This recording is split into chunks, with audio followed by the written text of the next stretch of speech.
place called Kokomo. That's where you wanna go to get away from it all.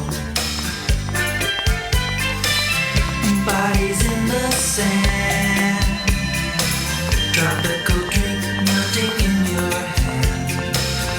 We'll be falling in love to the rhythm of a steel drum band.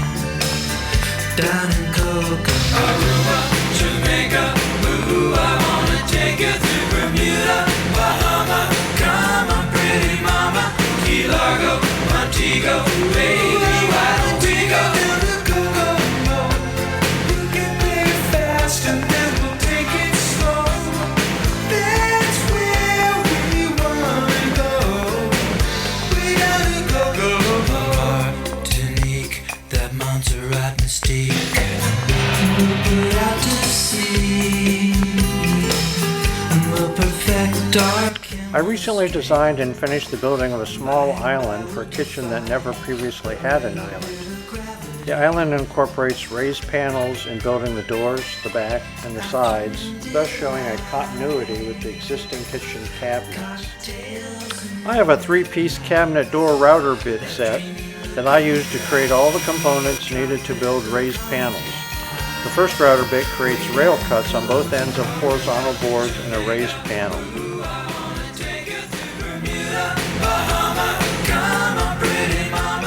The style bit is used to shape the inside edges of all the boards of a raised panel.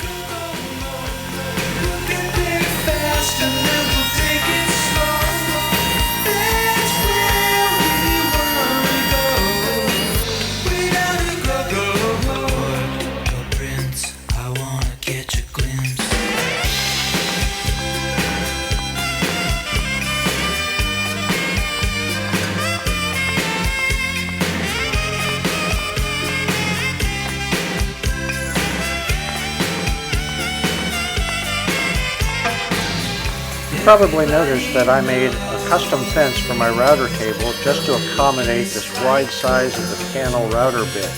Luckily, my router had enough horsepower to take the load of using such a large bit while spinning at a slow RPM.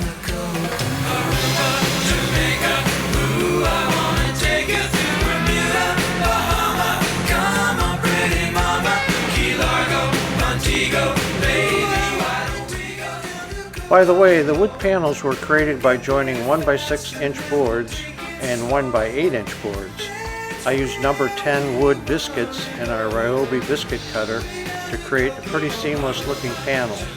I don't have a wood planer, so I had to be careful. The stiles, rails, and panels were sanded before assembly.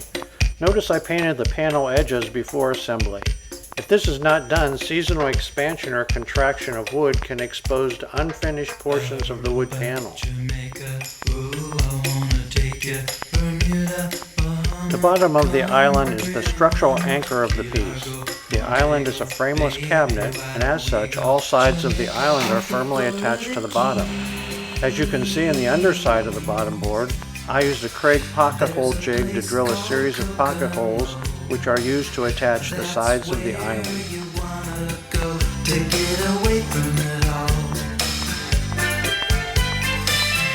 Bodies in the sand, tropical drink melting in your hand. The island became portable with the addition of casters.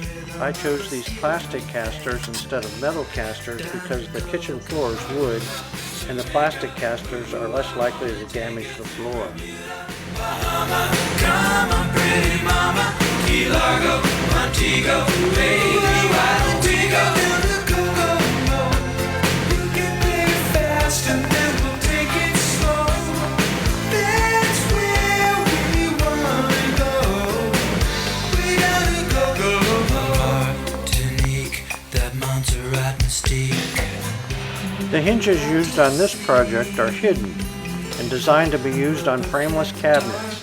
The hinges pull the doors closed slowly and keep them closed without the need of any clasp or latches.